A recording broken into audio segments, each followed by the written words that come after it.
Welcome to Frequency. I'm Chuck Gose. And I'm Jenny Field. Frequency is your go-to for real talk about comms, culture and employee experience, beyond the buzzwords and straight to what matters. And the thing that matters this week is bread, Chuck, because we had a little exchange on LinkedIn about recognition, which was a post by Ash, and I'll share that in the show notes. He was talking about some recognition and value and how we should do that more to support people in the organisation. And I made a comment about the quote in the book, The Art of Resilience, where they talk about the fact that they're swimming around, it's Ross Edgley, he's swimming around the UK and he just wants some bread. But what they've done is someone's done some skywriting to say, congratulations on 100 days. He's like, I just want bread, just any kind of bread. And then you basically said to me, if you ever bring me bread, I'm not going to be very happy with you, which then got me onto a topic and us lightly onto a topic of what's your favourite kind of bread? Like I was like, I'm going to bring you a brioche. And I thought we'd have that conversation today. So favourite bread. I'm not going to bring you bread. As I put in the comment, it's focaccia. Okay. But even then, Jenny, please do skywriting over a loaf of focaccia. Bread. Like, don't. Okay. Because the thing when it comes to recognition, I get there's this whole point around like give people what they want and blah, blah, blah, blah, blah, and all that. But how many times in your life are you going to get somebody to do skywriting? I haven't seen skywriting in forever. I know. Like ever. So okay, what a really cool, unique experience. Focaccia is great, but come on, skywriting. Okay, that's fair. The next thing I'm going to ask is something that my friend sent me this morning. So I have a couple of girlfriends and we chit chat, as people do in kind of group chats. And she sent a message this morning saying, hope you're having a good week. I'm having my sort of stressful week. She has alternate weeks. And she said, I want to focus on silly things. So I've got a question for you on this fine foggy morning, which it was in the UK today. If your mood were a household object, what would it be? Oh, I think if I were to think about this, let's see, a household object, my mood is probably like a sledgehammer. Okay. Right now, with where things are in the US and with ICE and Border Patrol going on, like a sledgehammer just sounds like the right That's where you're at. Object for this. Yeah. What about you? Oh, I said I was a fan. To which she said, because you're going round in circles. And I said, no, I feel like I've just got multiple settings today. I'm either really slow or I'm somewhere in the middle or I'm just really, really fast. So yeah, I'm just ready to destroy things. Yeah, you basically. are, which I love. And then the final thing I wanted to mention before we get into your articles today is that we've both been named in the top 101 global employee engagement and experience influencers in 2026 by Inspiring Workplaces. And I just wanted to say congratulations for being on the list too.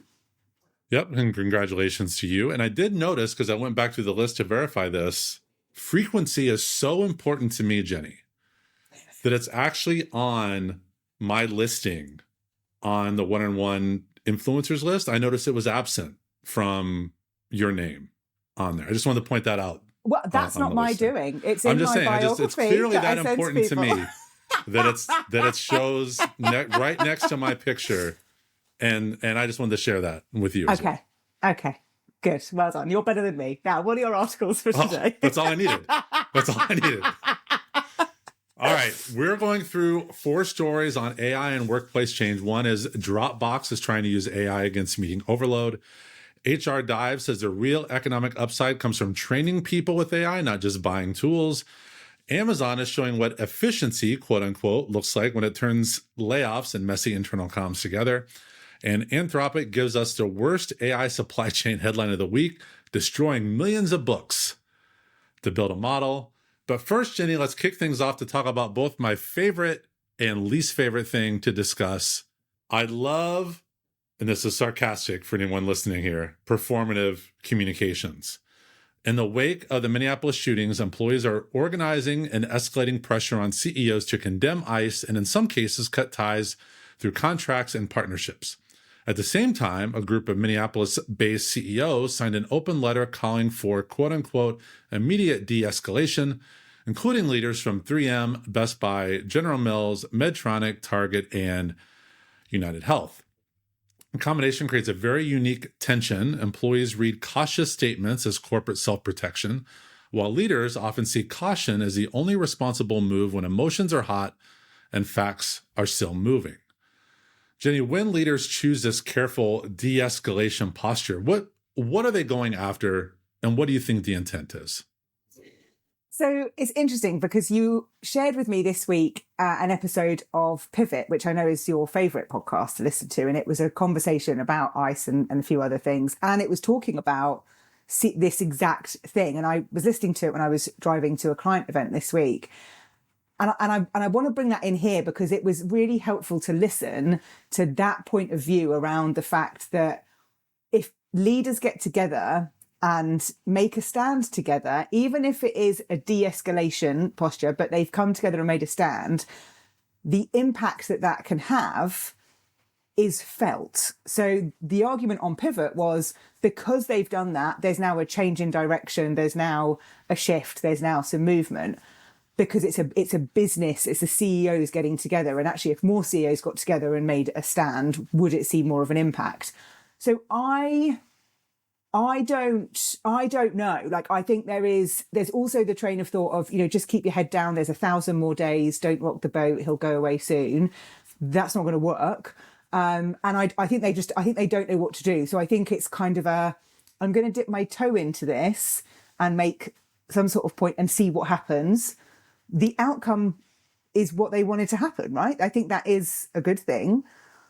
But I think the intent is to show willing without actually doing anything. But also, what do you want them to do? I suppose that's my question is, what do you want from the CEOs? What are we asking them to do other than saying, please go away? Well, I think I don't think the message was actually please go away. I think it's this de-escalation thing, which everybody wants. So it's like, great. So you're just repeating what everyone else is saying should be happening. And you're actually not taking a stand. You're really just putting your logo onto an announcement. I guess I would just like to see the CEO of 3M, the CEO of Best Buy, General Mills, Medtronic, Target, United Health, all the ones actually say something. Yeah. Don't hide behind a letter. Don't hide behind a logo.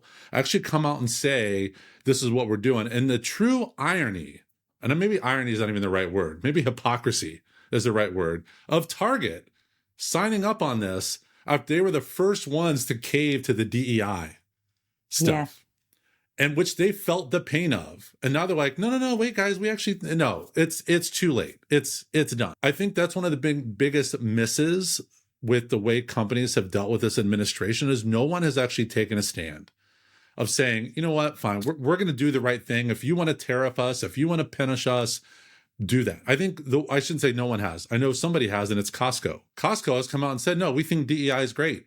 We're going to keep doing it. I'd love to see Costco come out and say, hey, ICE, don't come into our stores. We don't want you here. Now, all that's probably going to do, though, is antagonize ICE to do that, which is why they're not saying it. So I get not antagonizing it to draw attention to yourself. So I guess in that case, sometimes maybe not saying something, but we know where Costco stands on this issue because of their culture, because of their values. I just think seeing these logos on a sheet, that meant nothing to me. In fact, it was like too little, too late. Yeah. Was it the second murder? Was it one was okay, but the second one, I think what's more interesting is the employee conversation around, oh, wait, we have contracts with this group. We're profiting from this group, and employees wanting that. I know there's all kinds of stuff shared around Hootsuite, apparently having a multi-million-dollar contract with Homeland Security. I don't know if that's true or not, but I'm like, the fact that companies aren't just, this de-escalation is one thing, but actually saying we're making money off of this group, and employees saying enough. Yeah. I think also, just to bring this into some conversations I've been having about things like trust in the workplace and that trust with leaders and all those sorts of things, it's almost that point of, don't just send an email or write an intranet article from your leader about anything that's going on that requires, real human emotion and challenge. You've got to face that. You've got to come out and talk about it. You've got to build that relationship.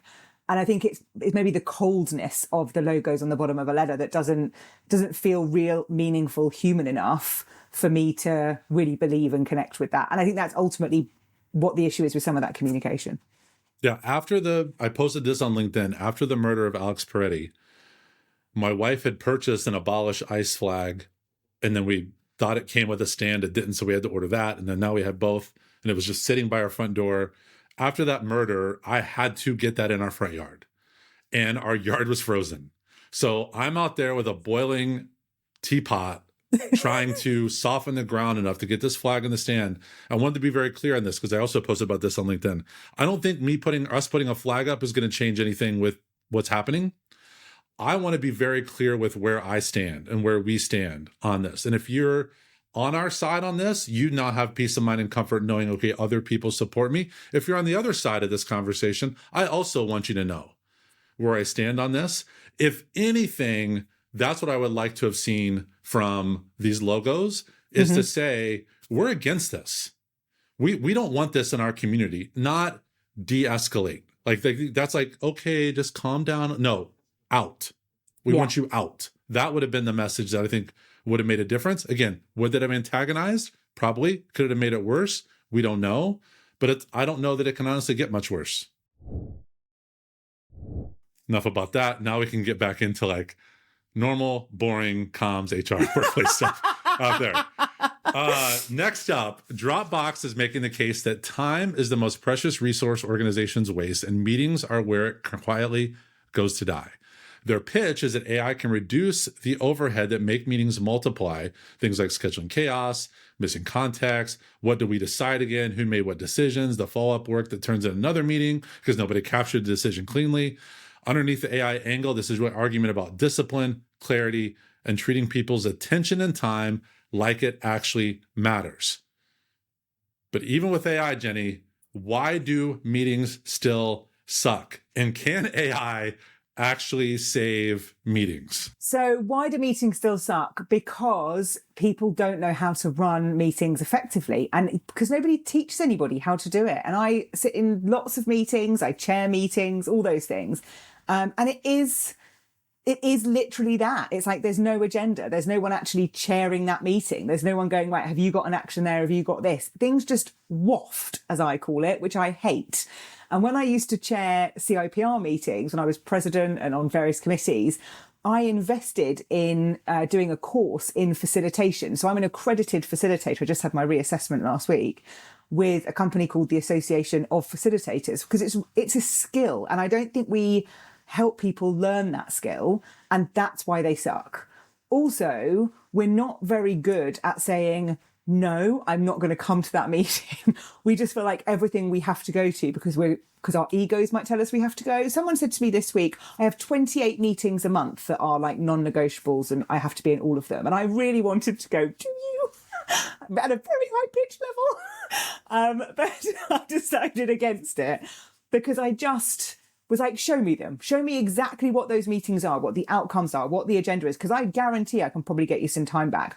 What I liked about this article was the challenge and opportunity it was highlighting around AI and how it can help that. So it talked about the fact that attendance is driven by obligation, not value. So what's the challenge of that? And then what's the opportunity that AI brings? One of the points in the article was that meetings aren't truly designed for AI support. And I think that is also interesting. So I get a transcript, I then run that through an AI tool to give me a summary and action points, but it's not giving me that immediately. Like I have to do that extra step. And I think gradually that will shift and it will help with that. And you could probably get it so it's asking questions in the meeting, going before you finish, no one's taken the action for this, or it's going to evolve into doing a bit of that. And I think that is actually probably very helpful if you're not prepared to invest in the skill to make meetings better. Yeah, for me, I would say that having AI involved, I don't really have kind of the corporate meetings like I used to have in my world now. But anytime I'm in a meeting, I use Zoom, have the AI companion turned on, and I feel like because of that now, I can be present. I'm not actually worried about scribbling something down or did I get that right or whatever. I can always go back and verify. And I would say their companion is actually really good at giving like, here's what you said you were going to do, or here are the action items and all of that. That is really helpful.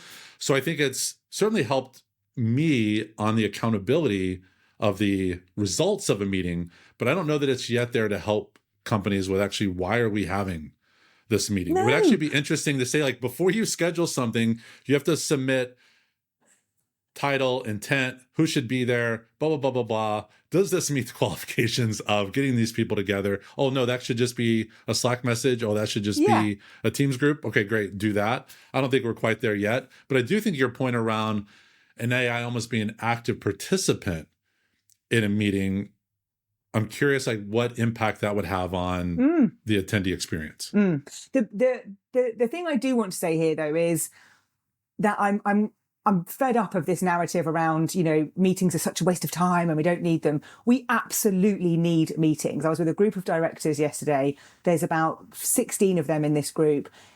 Some of them have been in director roles in this organisation for 18 months. That was the first time they've been in a room together just as a group of directors, which blows my mind. So, and they needed it. Like, we ended up talking about their top priorities for the next quarter. Like, we need meeting time to discuss, debate, to have, conflict, to build trust, to do all of those things. So never, ever think that taking meetings away is the solution. The solution is better meetings and better training to make them more productive. When you look at the common ingredient as to why so often meetings are awful and presentations are awful and all these other things, is not them happening. It's because people are involved. Yeah.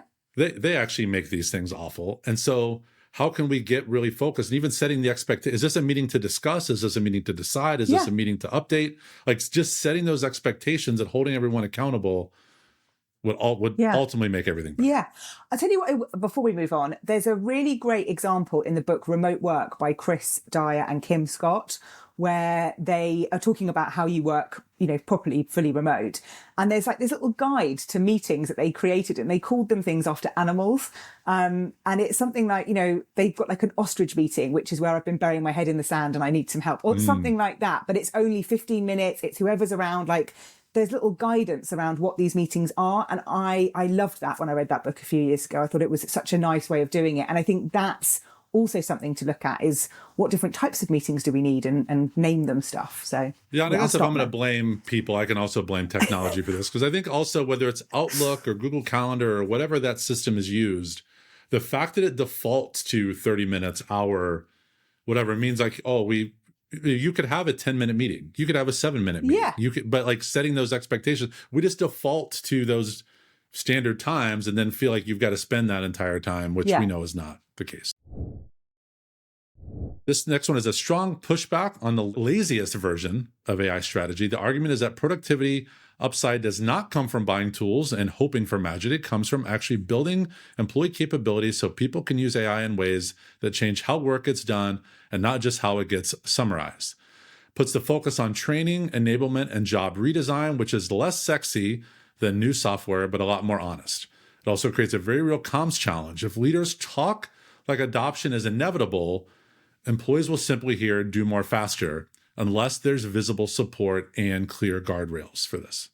Jim, we see this gap between what leaders believe is happening with AI and what employees are experiencing. This article talks about GDP being this measure of, oh my gosh, if everyone uses AI, gross domestic product will improve. Is that the right argument? Is that what leaders will pay attention to say, oh, now we need to invest in training? I don't know, because I feel like there's so much data and insight about why training is needed for people in organizations outside of AI, and they've not been investing in that, like line managers and things like that. So maybe GDP is the one measure that they're going to pay attention to.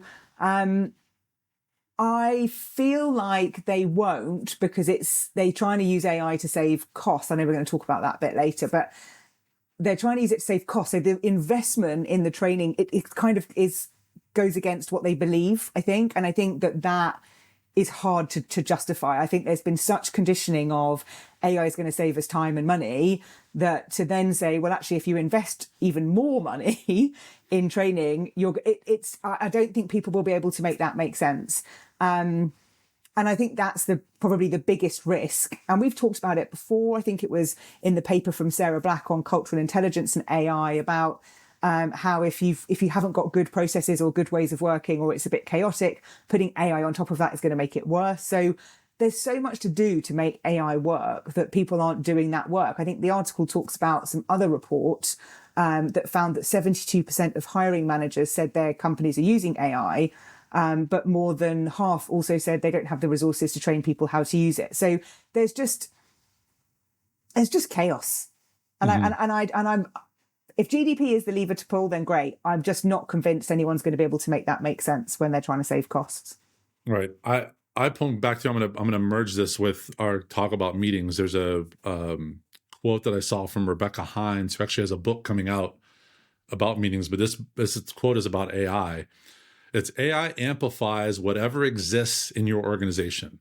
It amplifies the dysfunction and it amplifies the goodness.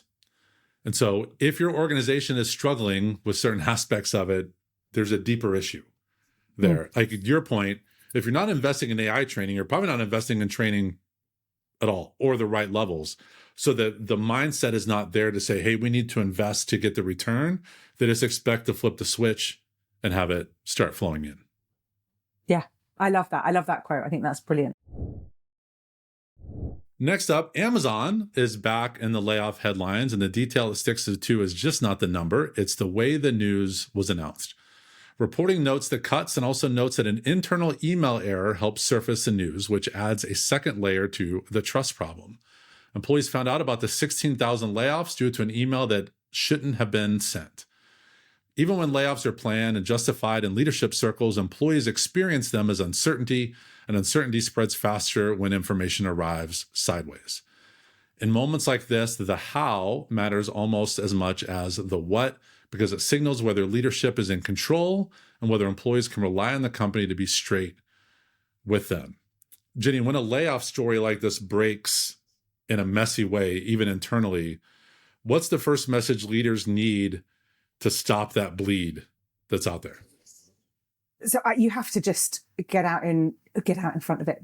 I think you have to just follow it up with some very human communication. Like you've got, like, to our point earlier, you've got to come out and talk to people and do a video call or whatever it is. I'm not convinced this was a mistake when I read the article, though. I think we're being very kind and saying this went out in error. Because it says that a calendar invitation was sent by an executive assistant to a number of Amazon workers, and the title of the invitation was Send Project Dawn Email, which is an apparent reference to the code name for the job redundancies. And the email was draft, but it was very clear about what, it's strengthened the company by reducing layers, increasing. It was very clear, the messaging in it. And it feels like these people were invited to a meeting and it just wasn't done very well. I feel like we're giving them quite a lot of credit of, this was done in error. I'm not convinced it was done in error. I think maybe the title of the invitation wasn't changed, but I feel like this was their approach.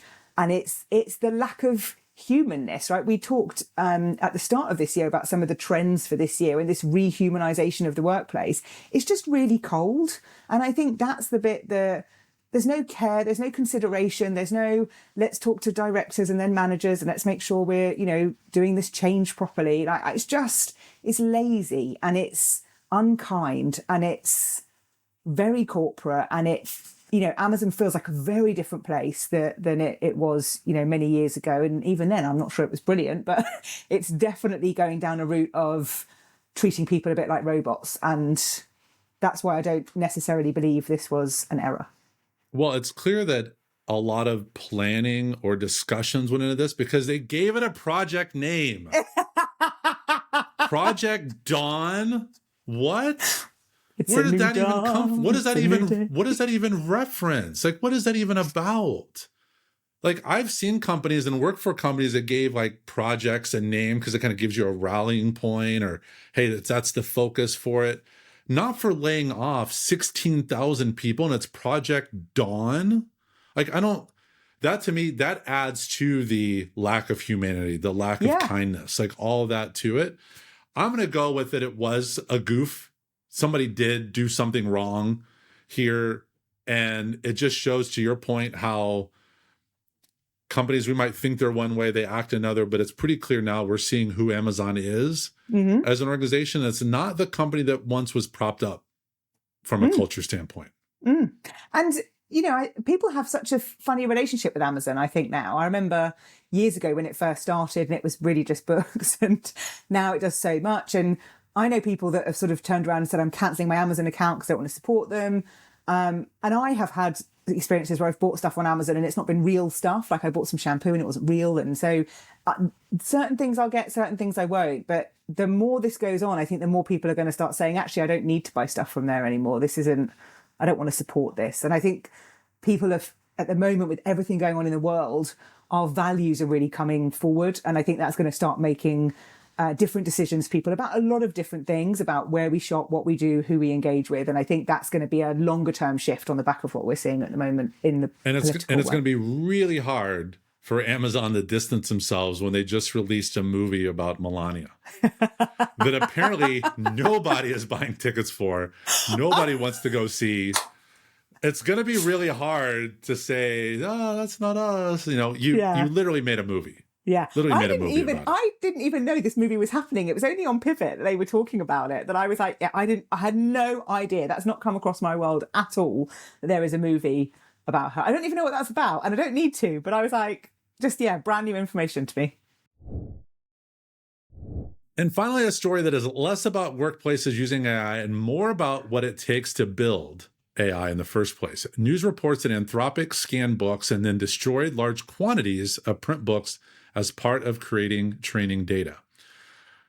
Even if there are legal arguments and technical explanations, the public-facing narrative, to me, is simply awful. It feels very extractive. It triggers a cultural gut reaction, and it raises questions about what AI companies believe they are entitled to use, consume, or discard in the name of progress.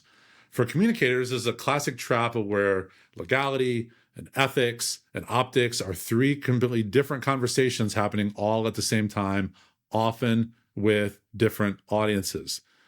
Jenni, how do you feel about tech companies destroying books? So obviously I'm not okay with that as someone that's written books, right? Don't destroy them. But I also, when I was reading it, wasn't sure if it was just being quite inflammatory because they have used the book, scanned them to educate AI, right? I get that. We don't know then what they did with them. So there's like, they've been destroyed and they're on fire somewhere. They could be recycled. There could have been a very sustainable way of dealing with that in terms of, we don't know. So I feel like there is a little bit of, I want to give Anthropic the benefit of the doubt today. But tech companies get zero benefit of any doubt.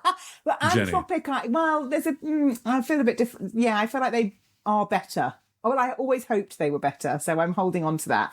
But we had this conversation about uploading our books to AI when I was talking to other authors about whether or not they were going to do it. Some people feel very strongly that they don't want to upload their book.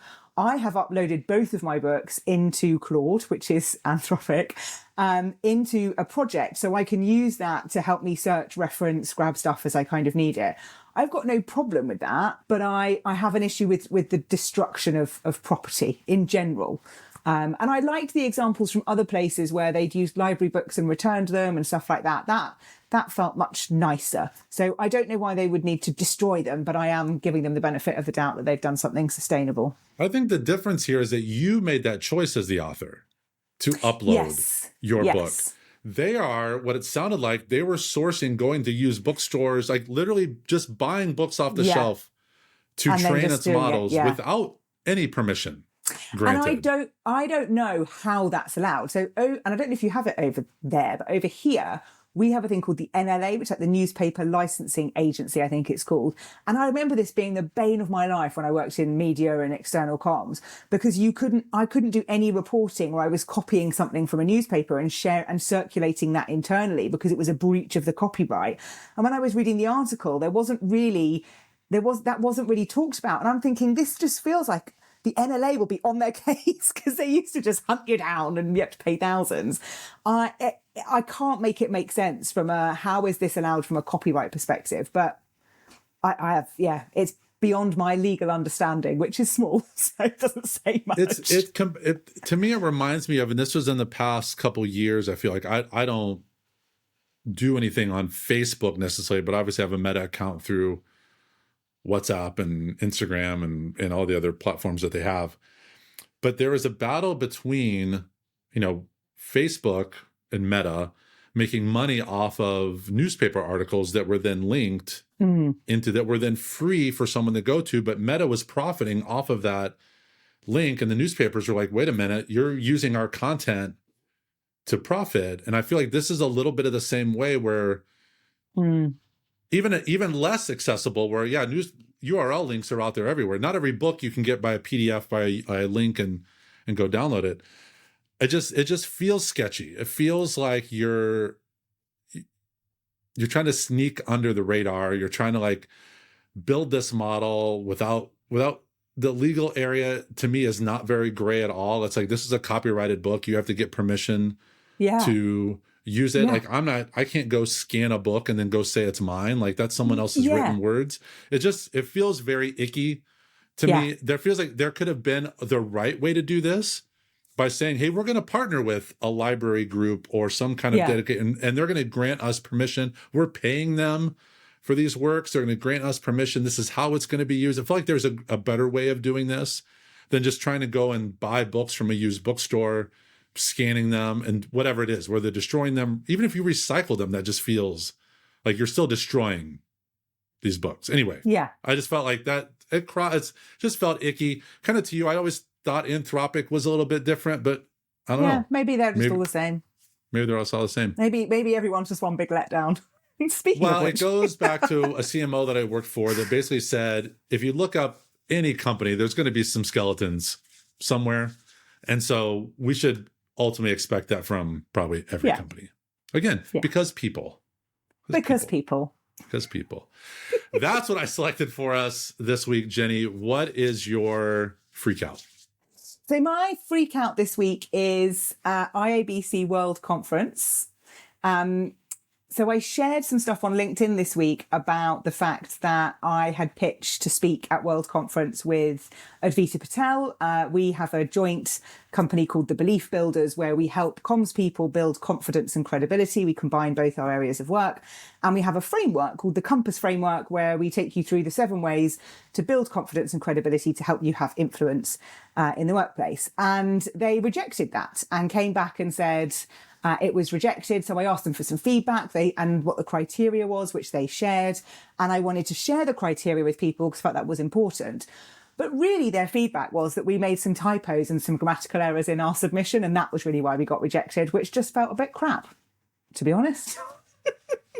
And as the person that did the submission, I did apologise to Advita, who is very angry about it, because from an inclusion perspective, she's like, you don't need to use shame to tell people, you don't need to do that. That's just shaming people. And if you're using that as your way of whittling down applications, then for people that have dyslexia or struggle with writing or whatever it might be, that's not an inclusive way to whittle down applications. So she's going to do a bigger piece on how you do that inclusively. And we've had some lovely comments from people, which is really kind. But my reason for sharing it was genuinely to make the point of, we don't always get it right. This is the criteria if you want to do it again. And also to probably get a little bit of love and support of people going, oh, but we think you're great, which is always nice. That's nice you were fishing for compliments. That's good. Someone did message me going, is this really passive aggressive? And I was like, maybe a little bit. You come by it honestly. That's good. It's fine. It's fine. And our freakouts are the same, because I also submitted one for the two of us to do a live episode of this podcast at IABC World Conference. We thought, we've done it at other event. We thought it would be a great thing to bring to the event.